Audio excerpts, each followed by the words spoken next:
So, Nathan, I guess we're talking about the Amityville Horror today. It's about time. Wait, you mean you've been wanting to watch the Amityville Horror for this long? No, Amityville, it's about time. Yeah, mate, I hear what you're talking about. It's about time we talk about the Amityville Horror, so let's talk about it. No, the movie's subtitle is, forget it. This joke is as bad as most of the Amityville movies. I guess we're talking trash about trash, aren't we?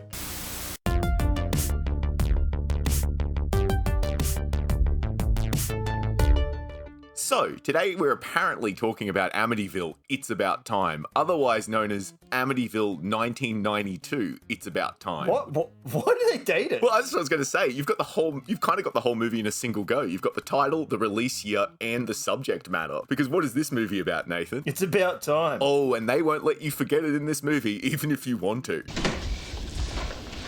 What the hell was that all about? It's about time, that's what. Oh, that's why they call it that. How can a movie about time go for so long? Or is it more, how can a movie about time feel like it goes for so long? Time stands still in this one. Like literally for the characters and the audience.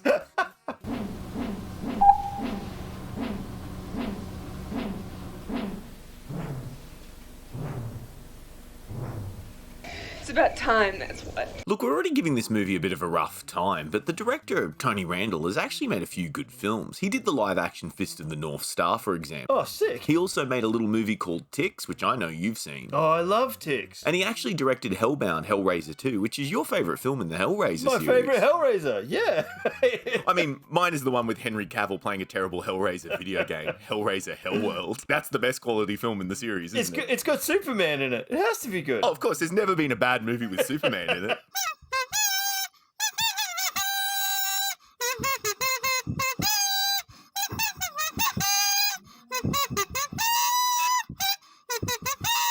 But look, despite some solid films in his filmography, somehow Tony Randall found himself making an Amityville sequel, which there are a lot of. This is what, the fourth or fifth movie in the series? I've got like 4 of them on DVD, and I don't know where they fall in the canon. Oh, and we use the term canon here very loosely, hey, because continuity doesn't really matter with these movies, does it? No, not at all. As long as there's a house and something spooky happens. Which is a pretty basic list of requirements, really, when you think about it, but I guess that stretches all the way back to the original film, the Amityville Horror from the 70s, which kind of established the expectations of this kind of movie. What do you think of that original Amityville Horror movie, Nathan? I was trying to call back to that, and I was like, I need to look up the original Amityville, because I'm pretty sure it was well received, and on a rewatch, no, it's not very good. Yeah, look, as controversial as the opinion may be, I kind of agree with you there. Look, the film is really influential, but it hasn't aged that well, and I think it gets remembered really fondly in context of all the terrible sequels that came after, like Amityville 3D.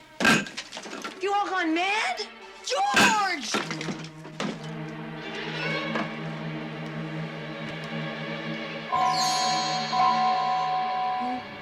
It's the passage to hell. So the first Amityville movie is actually based on a book by Jay Anson, which is allegedly a true story, and I mean, I'm emphasizing allegedly here. Yeah, right. How many horror movies have apparently true stories? Oh, I know, right? I've even seen Poltergeist advertised as based on a true story, which is hilarious to me when you watch the film with that in mind.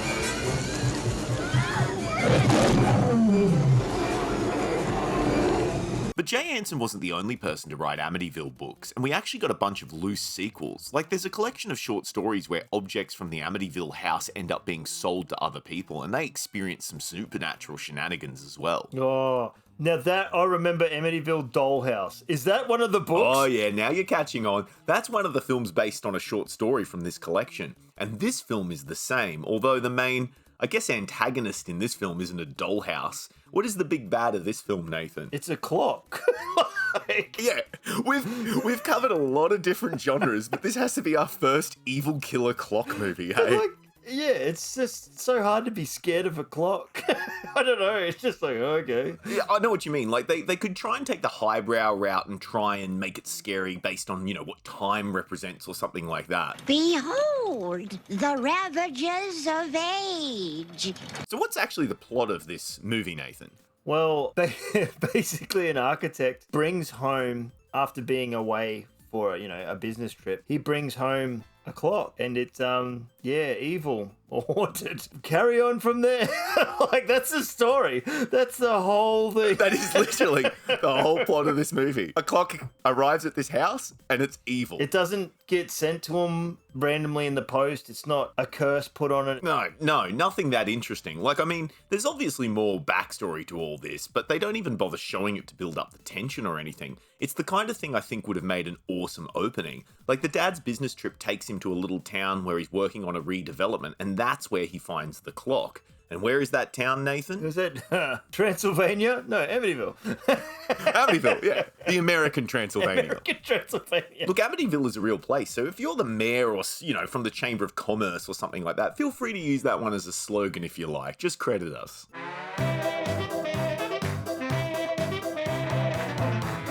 But look, his daughter and metalhead son don't seem so impressed about him bringing home this clock, and neither does his ex-girlfriend, who has been babysitting them while he's out of town. Which, by the way, that whole relationship with his ex-girlfriend is really weird. Yeah, it's so odd. And the kids are like, "You gonna stay?" She's like, "Me and your father don't get along." Cut to them like... having the sweatiest sex ever. What do you do when you got along? Yeah. like, particularly when he knows she has a boyfriend, and I'm like, these are meant to be the characters we like, right? She's like, yeah, and he's a good man, and he treats me well, and da-da-da-da-da. I'm like, so why are you staying and sleeping with the awful ex? You know I'm seeing someone. Leonard, we can invite him over too. Oh, kinky.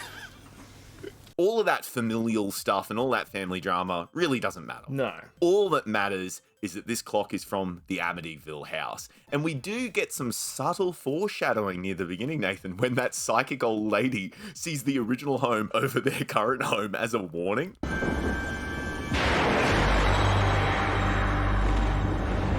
The random psychic old lady that for some reason the kid likes to hang out with. He's a rebel, apparently, although he doesn't do anything rebellious that I see. No, not at all. But, like, I love their whole relationship in the sense that she's like, yes, there is evil afoot. And the son's just like, yep, I guarantee there's evil. They just accept it without any question. Like, this crazy old lady said there's evil. There's definitely evil. And then he just goes around saying, I told you there was evil here. Yeah, you're right. There's evil here. I'm like, oh my God. Everyone's so quickly convinced that there's evil here. It's like mild inconveniences in the house. It's like, things move or a door shuts. There's evil here.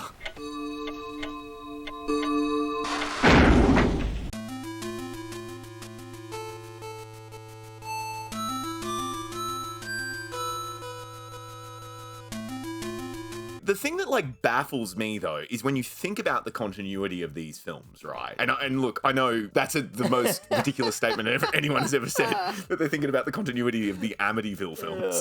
But look, the Amityville house explodes at the end of part 3. Yeah, right? I mean, did the explosion blow the clock away into safety or something?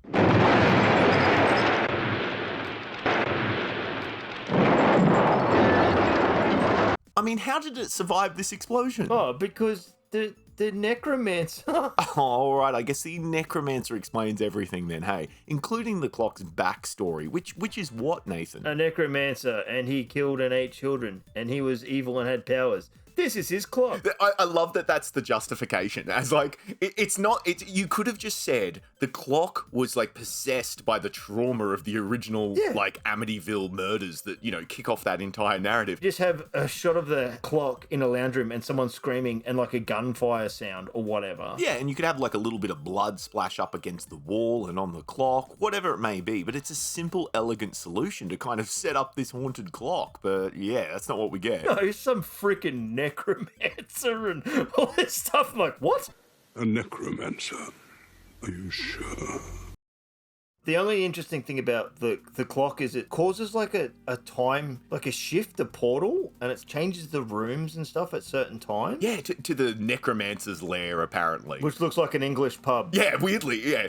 Because all the English pubs I go to have gigantic pentagrams.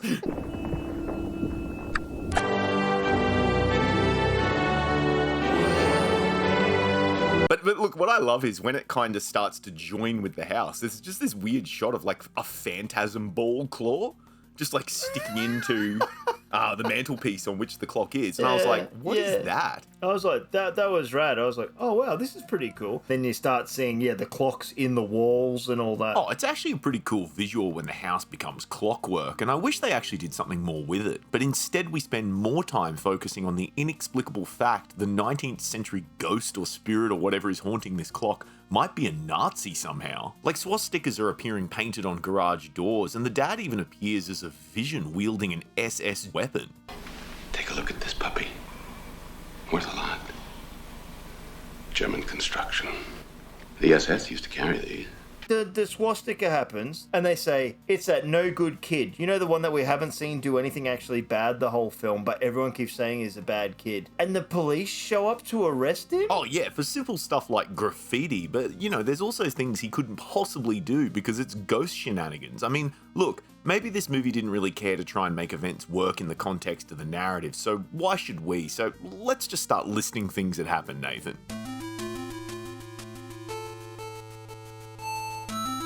Okay, so apparently this clock can make ghost dogs appear and attack the dad, which is kind of dumb sounding, but it's actually a cool scene that is pretty shocking with how it uses gore. Oh, the dog attack, I was like, oh wow, man, this dude's getting messed up. And he goes to the hospital and they're like, oh, he'll be fine. He's got this massive gaping wound in his leg. Keeps getting worse and more pussy. Yeah. And then they're like, oh, he'll have mood swings on this medication. Cuts like a couple days later and he's in the most filthy bed covered in food and stuff. I'm like, is she meant to be looking after him?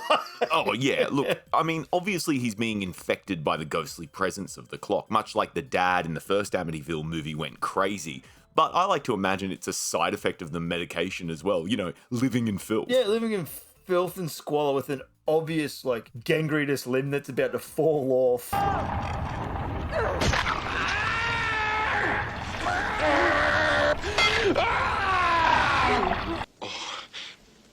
That's disgusting.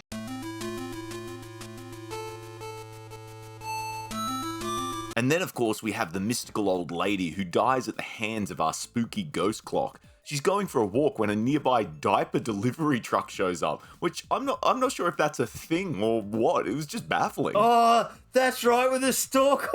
It's ridiculous, but this truck eventually loses control and comes barreling down towards her, and she has to take cover behind a letterbox fence thing. And it smashes into it, and you're like, oh, she's safe. And then it's like the stalk bends forward on the spring. It's like, whoa, nah. Whoa, nah. It's like a comedy scene. Yeah, it's like, whoa. I'm like, what is this, Final Destination? Yeah, that's exactly what I said. This killer.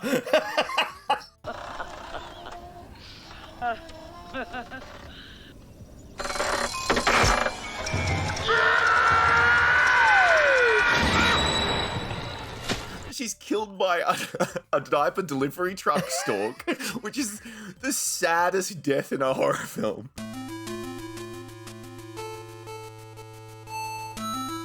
I thought there's no way they can top this until the son kills his sister via electrocution by turning up a guitar amp.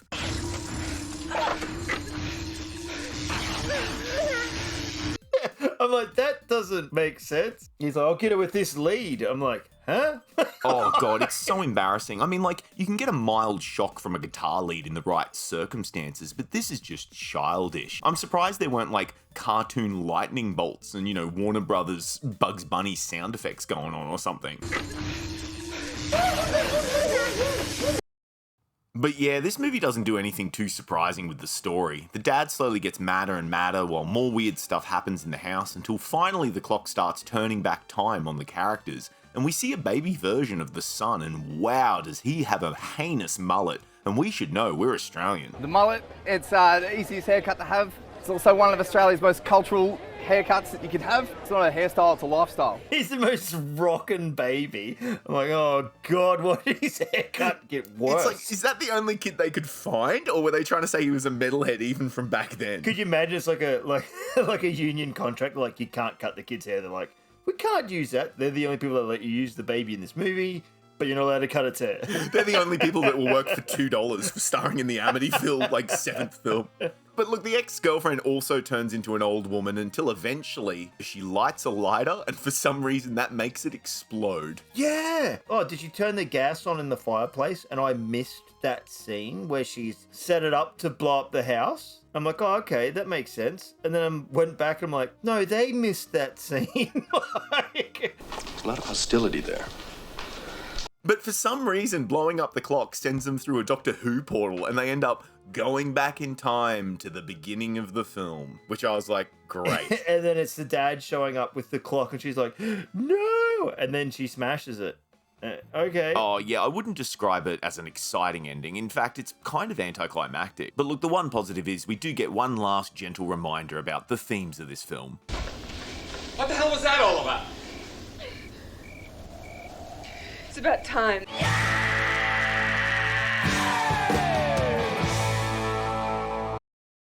So, Nathan, did you know that there's quite a few Amityville sequels? Do you know how many? There'd have to be more than 15, would be my guess. More than 15? Is that what you're guessing? Yeah, it'd have to be. Because I think I've got like 6, and some of them came out like 2 years ago. I can't tell you the exact amount because I can only find a comprehensive list up until 2022, and I know there's been heaps released this year. So, just up to 2022, there was 41 Amityville movies. Holy crap, I was thinking 20 would be like too high, so I'm like, oh, more than 15. 40. Yeah. Is that the most movies in a horror film series ever? It has to be, right? Yeah, because I'm thinking like, okay, Night of the Living Dead, Dawn of the Dead, Day of the Dead. They've done a few Day of the Dead sequels. There's like 10. Friday the 13th is 12. Yeah, no, it has to be Amityville. But I guess these really aren't a comprehensive series because only some of them are canon to the original film, and I use canon very loosely.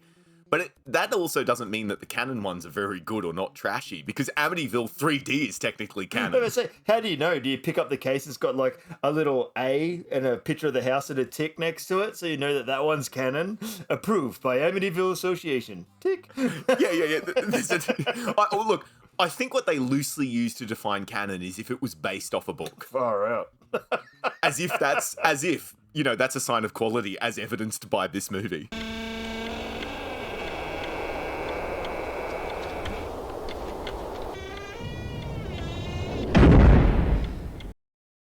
A lot of these films are actually barely related to any other Amityville films, and I think the reason, they can get away with making this is because you can't really copyright Amityville. No, it's a place. I'm going to try and read to you a few Amityville sequel titles and synopses, and I want you to try and guess if these are real Amityville movies or not, or if I made them up. How does that sound? Yeah, all right. I've got 3 of them here. Let's start with number 1, Amityville Island. So here's the synopsis. A cursed survivor of killings at the Amityville house brings evil to a small island where bizarre genetic experiments are carried out on humans and animals in a secret women's prison. Spoiler alert, the prison has mad scientists and they need the women to incubate their genetically engineered superhumans. That has to be fake. That's like the island of Dr. Moreau with something else. You made that one up. That is a real Amityville film. Oh, damn it. As soon as you said island, I was like, nah. And then you described it, I was like, definitely not. This is going to be harder than you think. I want to watch that now. That's better than About Time. Experiment to create the next generation of mankind. Here's the second film, Nathan. Amityville in the Hood. A street gang uses the Amityville property to grow cannabis when they are attacked by a rival gang and their drugs are stolen. Soon the stolen drugs are unleashed on the streets of Compton, where anyone who smokes it suffers a killer buzz. Real or not real? Nah. Not real. That one is real. Oh my god! That is a real Amityville. Because I'm like, it's like Evil Bong. Did they strike while the iron was hot with Leprechaun Back to the Hood? They're like, we better do an Amityville one. No, this was like 10 years later. And look, I haven't seen this whole film. I've tried to watch a lot of it, and I could not watch it all. So let that be my review of it. Somebody else, something else. And now we've got our last one, Nathan. Amityville, BC. The Robinson family has just purchased the infamous Amityville property. No. Haunted BC. Haunted house, Come on, man. former murder site, and home to a satanically powered portal through time and space. When the Robinson patriarch accidentally spills his own blood in the basement of the home, the Amityville house is hurtled back in time until it reaches a time of cavemen and poorly rendered CG dinosaurs. Spoiler warning, the dinosaurs end up possessed by demons and the cavemen must fight them. Real or not real? Oh, no, not real. BC. Yeah, correct. This is my synopsis. Damn it, you know me too well. I'm surprised it's not being made. You should just submit it. Contact whoever makes the Amityville movie. I was about to say, anyone out there got some money to fund a movie? We live in Australia, there's a lot of bush, you just need some loincloths, some poorly rented CG.